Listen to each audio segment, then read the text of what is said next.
I can't say I would take back anything I've said. I believed all of it wholeheartedly, and I truly do believe that there is an evil attack going on, not just in our country, but across the world. Within our education systems, they're designed to confuse young people and train them in a way that they should not go. And anyways, I've certainly got to see how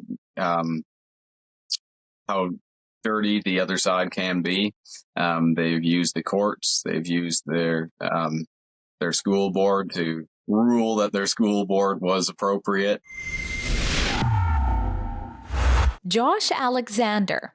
Many of you likely recognize that name as the brave teenage boy who back in 2022, quite surprisingly, was suspended from Ontario's St. Joseph Catholic School after professing the very biblical belief that there are only two genders. And then, after returning to the school to stand up for the right to have that widely shared belief and still receive an education, Alexander took part in a school walkout in protest of biological males who were making themselves at homes in the girls' bathroom, and was again suspended, this time indefinitely, and even arrested. Just like Alexander didn't give up the fight for what he believes is right, he also brought on a legal fight by locking arms with Kitchen Wells attorney James Kitchen and applied to the Superior Court of Ontario to have a judicial review probing into the board's decision to give Joshua the boot. Unfortunately, that application was recently dismissed, and young Alexander may be on the hook for tens of thousands of dollars in costs.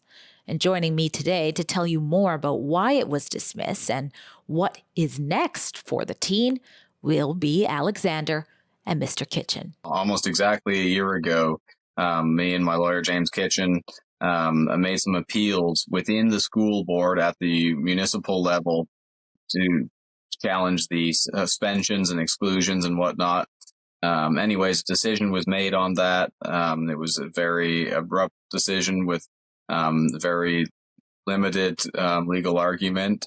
And they dismissed my argument. They dismissed my beliefs and said it had nothing to do with religion. It had nothing to do with faith. And it was just simply about me being hateful and bigoted and bullying students.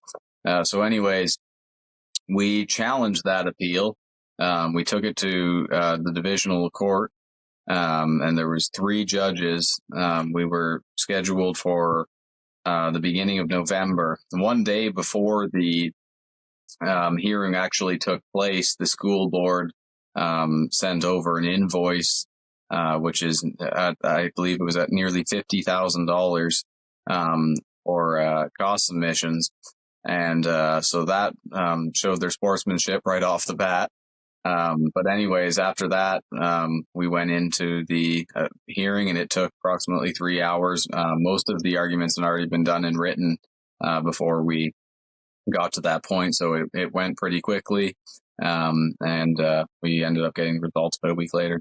And the results are that the judicial review will not be heard. Let's talk a little bit about your beliefs. They are very aligned. They're biblical beliefs. God made Adam and Eve, not Adam and Steve. How do you reconcile everything that's happened to you for professing such? Yeah, I think it's definitely a challenge that over time more people are going to face. As far as students go, I was probably the first. I can't say I would take back anything I've said. I believed all of it wholeheartedly. And I truly do believe that there is an evil attack going on, not just in our country, but across the world. Within our education systems, they're designed to confuse young people and train them in a way that they should not go. And anyways, I've certainly got to see how dirty the other side can be. They've used the courts, they've used their school board to rule that their school board was appropriate. And it's certainly been disappointing to watch, but I can't say I'm too surprised. Well, I know you had some people helping you fundraise. There was the Christian Coalition group that have helped, but now you're being slapped with $50,000 maybe that you will have to owe. We're going to talk to your lawyer, James Kitchen, in just a moment to ask some of the more legally questions. But what is that like? What does that mean for you in your current situation? And is anybody helping you crowdfund for that? Yes, but currently I have a fundraiser out, and that is to help me and James obviously continue this fight. You'll hear more about it and certainly superior terminology to mine, but he'll be coming on in a minute. But we'll have cost submissions that are going to obviously be costly. We're going to try to seek leave from the divisional court because we received dissent from one of the three judges in that hearing. And anyways, that's all going to be very costly. At this point, we do not know what's going to happen with that invoice that I've received. I'm sure we can only imagine what the courts will have to say about that. So that is cause for some concern at this point. But for me personally, at the end of the day, I'm not going to sweat it too much. I've done the right thing. I have no shame in it. And through all of this, Christ is still Lord. I'll give us a little bit of an update outside of the courtroom of what's been going on with Joshua Alexander. Yeah, so, well, currently I'm just 18, just turned 18, because the majority of, well, me being kicked out happened when I was 16, but the majority of media and arrests happened when I was 17. So, I'm currently just been more focused on the legal side. Save Canada and most of the gentlemen involved there have moved on. We were young. We took a stand when it was needed. And at the end of the day, we have to practice what we preach. And we do believe in starting families and providing for a home and doing what has been the backbone of the West for as long as this existed. And so we're definitely focused on that and just pursuing a private life. You have a case that's sort of ideological or political like this, because it involves the clash of queer or trans beliefs with those, whether religious or not, that are opposing them, like Josh, and saying, look, boys shouldn't be in the girls' washrooms, etc. And, the court, as it tends to do over the last few years, because there's so many Trudeau appointees, and unfortunately they really do seem to be ideological. They really do, they decide along ideological lines. They come in and they rubber stamp administrative government decisions like school board decisions. When, those decisions go along with the narrative, they rubber stamp them. And it's getting to the point now where it's immediately predictable just by looking who the judge is. And it should not be that way. Same problem in Monique Grange. I knew immediately that I was going to lose based on who the judge was. I shouldn't know that. That shouldn't be that easy to do that. That's the Trudeau appointed judges that we have. That's really unfortunate. So in Josh's case, it was basically just the majority, the two judge majority. There's three judges, okay, that hear this in Ontario on an application for judicial review. Okay, so I had a panel of three judges.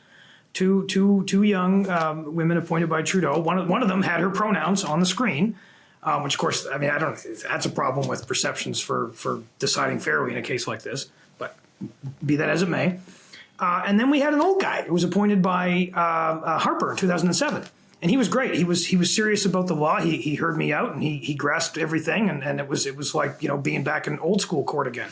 Is he the one that dissented? He's the one that dissented. So I came out of that hearing as, okay, I'm going to lose. The question is whether or not that's Justice Ramsey, is going to give me a dissent. I shouldn't be able to predict it that easily, but I did. And sure enough, about 5 or 6 days later, I got my decision with, the majority denying my application. But then I did get a really good dissent from Justice Ramsey. Very short, but very good. And he noted the discrimination against Josh, and he noted the unreasonableness of the original suspension. He noticed that, Josh had not bullied the trans kids. As that term is objectively understood. He noticed that there was religious discrimination against Josh. He called it faithism because that's what the Ontario Human Rights Commission actually calls it faithism. He noted all those things in his brief but strong dissent.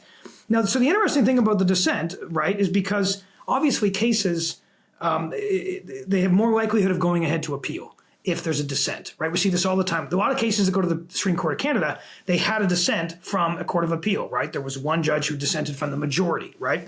So I have that here. Now in Ontario, you have to apply for leave to appeal to the Ontario Court of Appeal. Those applications for leave are regularly denied. This case, I'm a little more hopeful that we will actually get leave because we have that dissent. Right? In the Court of Appeal, right? Hopefully it's not a politicized process. The Court of Appeal looks at those dissents and say, okay, there's a dissent here. And that judge had some good things to say. This is probably a case we should grant leave to so that we should, it can come, it can be appealed, we can hear the arguments and decide as the appellate court whether or not the applicant was right. I hope that happens in this case. That's the goal with Josh's case, is to bring it to the Ontario Court of Appeal. I hope we can do that. So it sounds like that's the next steps, but it looks like the board is expecting Alexander to have to pay a whopping close to $50,000. Clarify for us how much, and is that what you're trying to appeal, or are you trying to appeal the review being heard? Well, we're trying to appeal it on the merits. The costs thing hasn't been decided yet. They are seeking up to, I think, about $46,000 in costs. That they say is about 90% of their cost, called substantial indemnity. They're seeking that.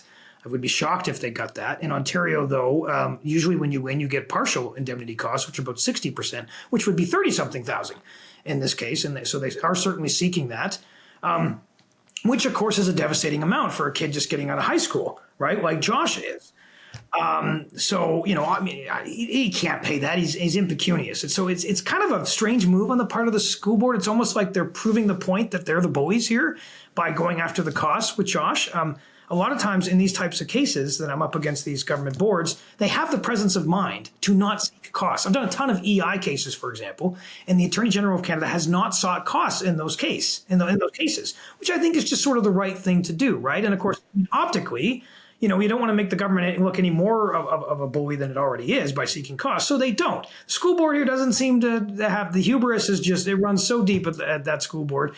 And so here they are trying to nail Josh for costs. And I mean, obviously they know it's going to be made public and they're going to be, it's going to come out. So it's a very strange and I think tyrannical move, but I guess it just goes to where they're really at. Well, as it stands, the review request is dismissed. If that holds, what does a decision like that mean for precedent when it comes to freedom of religion?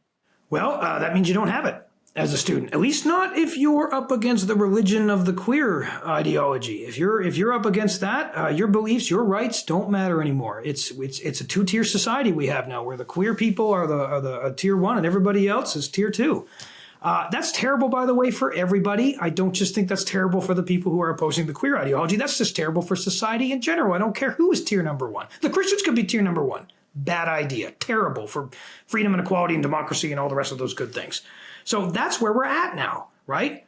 Thou shalt not suggest that penises shouldn't be in the girls' washroom. If you do, you're out of here. I just had another, guy kicked out of university out east just last week because I'm expressing this belief. It's happening all over the country. People are being fired from their jobs and kicked out of the universities.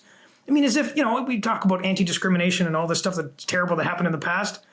We're doing it all over again. It's just taking a different form because we still haven't figured out how to be actually tolerant of each other's different beliefs. And I sure wish the queer community would stop being so tyrannical and trying to cancel everybody that disagrees with them, because it's actually terrible for human beings. Regardless of all these protected characteristics, it's terrible to treat other human beings that way. And they decry it, but yet they're doing it. And at some level, it's like, this has to stop. I don't care who you are. It has to stop. And I wish it would. And I'm fighting for it to stop because it's bad on a human level. If you appreciate that Rebel News, we bring you the other side of the story, then consider blessing your own freedom-loving family members with some fun Christmas gifts from the Rebel News store. That's right, you can check out my favorite one, sure to be a hit. It's All I Want for Christmas is a New Prime Minister, Don't We All? Or others like Convoy Christmas. And you can even get some of the Rebel classics too. And for an exclusive time, if you do it quick, you can use coupon code REBELCHRISTMAS to save 15%. So head to rebelnewsstore.com to support our independent journalism and get your shopping done.